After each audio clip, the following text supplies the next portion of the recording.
Dan inspirasi. Pro 1.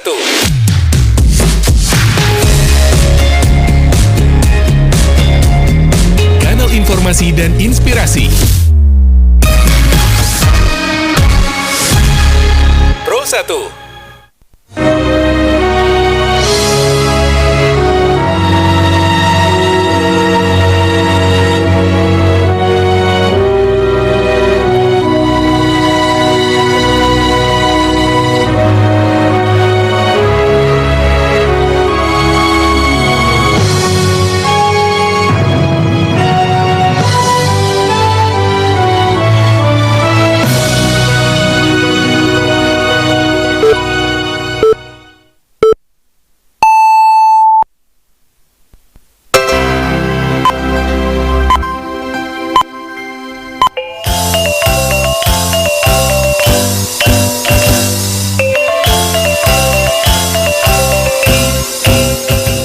Radio Republik Indonesia Bukit Tinggi, Juru Berita Daerah dalam Bahasa Minang. Selamat siang Nusana Pandangan. Untuk mengawali perjumpaan siang hari kami sampaikan Sari Barita Utamo. Gubernur Sumatera Barat Mahyaldi Ansarullah pastikan semua anak tetap berkesempatan sekolah. Wali Kota Padang Panjang tahun ini memantau serta mengevaluasi penerapan rekayasa lalu lintas demi menciptakan kenyamanan dan kelancaran lalu lintas di kawasan Pasar Pusat. Buletin Berita Minang selengkapnya dibacakan De Aldila. Nusana Pandangan, Gubernur Sumatera Barat Mahyaldi Ansarullah pastikan semua anak tetap berkesempatan bersekolah. Berikut laporan Joni Marbeta. Sistem penerimaan murid baru SPMB jenjang SMA dan SMK sederajat tahun pelajaran 2026-2027 di Sumatera Barat kembali diwarnai protes dari sejumlah orang tua calon siswa dan ado di Ranah Minang termasuk di Kota Bukit Tinggi ko. Sebagian orang tua mempertanyakan indak diterimanya anak mereka melalui jalur prestasi non-akademik meski alah mengantongi prestasi tingkat nasional di kejurnas pada berbagai cabang olahraga nan diikutinya. Menanggapi keluhan itu, Gubernur Provinsi Sumatera Barat Mahyaldi Ansarullah menegaskan bahwa pemerintah provinsi indak dapat melakukan intervensi terhadap hasil seleksi kerana seluruh proses penerimaan alah diatur melalui sistem nan berlaku sesuai petunjuk pelaksanaan SPMB nan ado. Mahyaldi menghimbau para orang tua agar indak berketek hati bagi calon siswa nan alun lolos melalui jalur prestasi non-akademik masih tersedia pula kesempatan mengikuti seleksi melalui jalur domisili zonasi serta memanfaatkan layanan pendidikan jarak jauh dan juga disiapkan dek pemerintah kini ko. Menurut Gubernur, komitmen pemerintah Provinsi Sumatera Barat adalah memastikan tidak ada anak usia sekolah dan kehilangan hak memperoleh pendidikan. Karena itu, masyarakat diminta memanfaatkan seluruh jalur penerimaan dan masih tersedia serta mengikuti ketentuan dan alah ditetapkan. Ya, jadi semuanya kan sudah kita siapkan dalam hal penerimaan siswa ya. Ada 3 metode. Itu saya kira Terkait yang tidak diterima melalui prestasi Pemprov sendiri bagaimana? Itu ada mekanismenya ya, ada persyaratan yang harus dipenuhi. Nah, kita harapkan itu terpenuhi. Nah, kalau seandainya terpenuhi berarti mungkin untuk melalui cara prestasi itu ada lagi donasi nanti caranya. Itu di mana mereka terdekat tempat tinggalnya dengan sekolahnya. Dan ini memang perlu kita lakukan supaya memang terseleksi secara baik dan kemudian juga nanti setelah itu ada lagi kita buat program PJJ namanya ya, pembelajaran jarak jauh. Nah, itu juga sudah kita lakukan. Jadi walaupun mereka tinggal di mana, mereka juga bisa mengikuti pendidikan. Jadi kita mengcover dengan banyak cara, banyak langkah. Yang intinya adalah anak-anak kita di Sumatera Barat tidak boleh tidak sekolah. Dan tidak menjadi polemik pastinya. Insya Allah semuanya akan ada solusinya dan mereka juga bisa tetap belajar bahkan dengan pembelajaran jarak jauh tadi. Juga pemerintah Provinsi Sumatera Barat berharap seluruh pihak dapat menjaga konduktivitas selama proses SPMB berlangsung sehingga polemik nan muncul indak mengganggu upaya pemerataan akses pendidikan bagi seluruh anak nan ada di Ranah Minangko. Joni Marbeta mengabat untuk Berita Ranah Minang pada siang hari ko. Ombudsman Sumatera Barat menemukan potensi maladministrasi dalam pelaksanaan sistem penerimaan murid baru 2026 setelah memantau proses penerimaan di sejumlah sekolah di Provinsi Tasabui. Kepala Ombudsman Sumbar Adel Wahidi mengatakan tim Ombudsman alah turun langsung ke sejumlah sekolah untuk memastikan pelaksanaan SPMB berjalan sesuai ketentuan. Dijalekan tanggung jawab kurasi dan validasi dokumen prestasi dalam praktiknya justru dibebankan kepada panitia SPMP di masing-masing sekolah. Kondisi itu menambah beban administratif sekaligus membuka ruang perbedaan penafsiran terhadap persyaratan yang berlaku.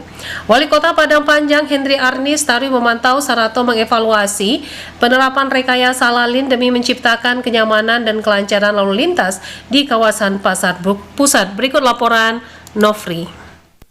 Panjang berlakukan rekayasa lalu lintas di kawasan Simpang Ampek Pasar Pusat sebagai langkah mengurangi kemacetan dan kerap terjadi terutama pada hari pasar serta jam sibuk. Penerapan rekayasa lalu lintas tersebut taruh dipantau Wali Kota Hendri Arnis bersama personil Dinas Perhubungan serta OPD terkait. Dalam pengaturan yang diberlakukan, kendaraan dari Jalan Sudirman indak lagi boleh diperbolehkan belok kanan menuju Jalan M. Syafi'i melalui Simpang Ampek Pasar seperti sebelumnya. Sebagai gantinya, arus lalu lintas diberlakukan satu arah dari Simpang Ampek Pasar menuju Jalan Sudirman melalui Jalan M. Syafi'i. Wali Kota Hendri Arnis mengatakan penataan arus lalu lintas merupakan upaya pemerintah kota menciptakan kenyamanan bagi masyarakat sekaligus mendukung kelancaran aktivitas ekonomi di kawasan pasar.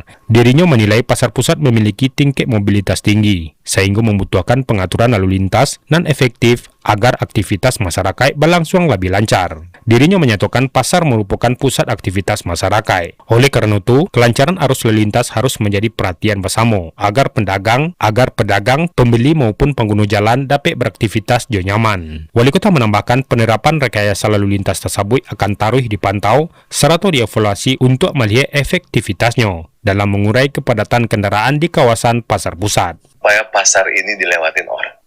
Jalan lalu lintasnya putar lewatin tuh pasar. Tentu tahapannya uji coba. Cobanya udah kita lewati dan teman-teman, pokoknya Muspida kami kompak. Saran dari teman-teman Muspida gini ya kita ikut. Nah itu one way system.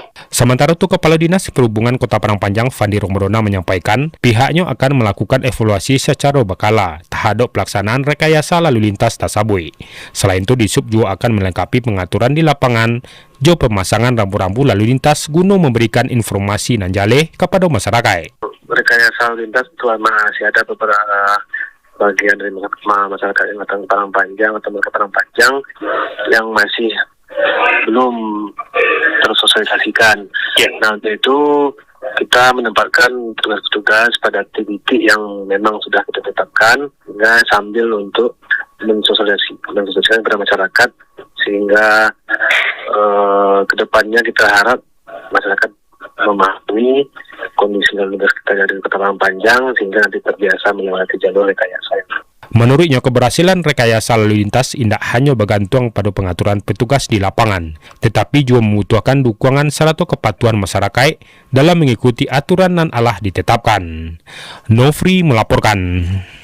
Nusa Padangan sebanyak 2 balai atlet dari kalangan pelajar Kota Bukit Tinggi dan Kabupaten Agam berhasil meraih medali di kejuaraan nasional 3 Indonesia Taekwondo Fun Piala Gubernur Sumatera Selatan atau Sumbersel.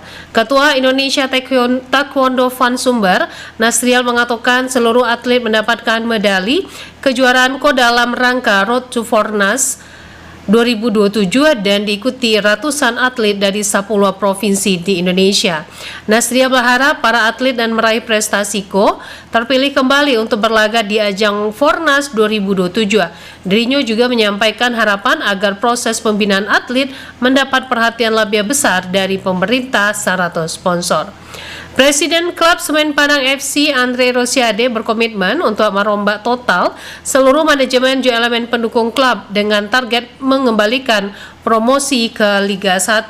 Berikut laporan Alwan Ahmad Fauzan. Presiden Klub Semen Padang FC Andre Rosiade menegaskan bahwa seluruh unsur klub harus bergerak dalam satu komando serta memiliki target nan sama untuk membangkitkan kembali kejayaan Semen Padang FC, yakni menjadi juara Liga 2 dan promosi ke Liga 1. Menurut Andre Rosiade, kebangkitan Semen Padang FC tidak hanya diukur dari prestasi di lapangan, tetapi juga dari profesionalisme perusahaan yang mengelola klub. Selain mempersiapkan tim untuk kompetisi di Liga 2 musim depan. Presiden klub Semen Padang FC Andre Rosiade menegaskan ada pekerjaan rumah besar dan harus segera dituntaskan, yakni menyelesaikan band FIFA dan kini itu masih membayangi Semen Padang FC. Karena itu, Andre Rosiade menargetkan seluruh persoalan tasawuf selesai sabalun 1 Agustus 2026 agar tidak melambat proses pendaftaran pemain baru untuk musim mendatang. Yang pasti manajemen baru, manajemen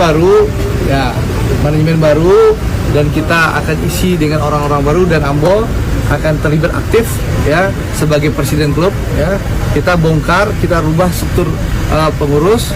Saya akan masuk sebagai presiden klub, nanti kita akan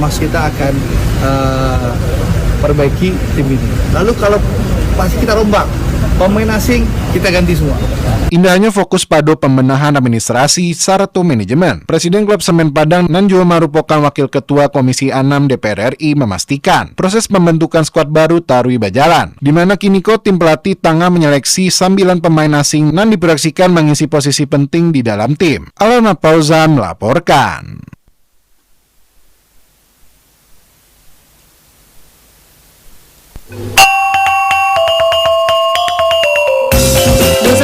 Sekian berita daerah dalam Bahasa Minang ke siang hari ko. Berita daerah selanjutnya kami sampaikan besok pagi pukul 6 waktu Indonesia Barat.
Pro 1.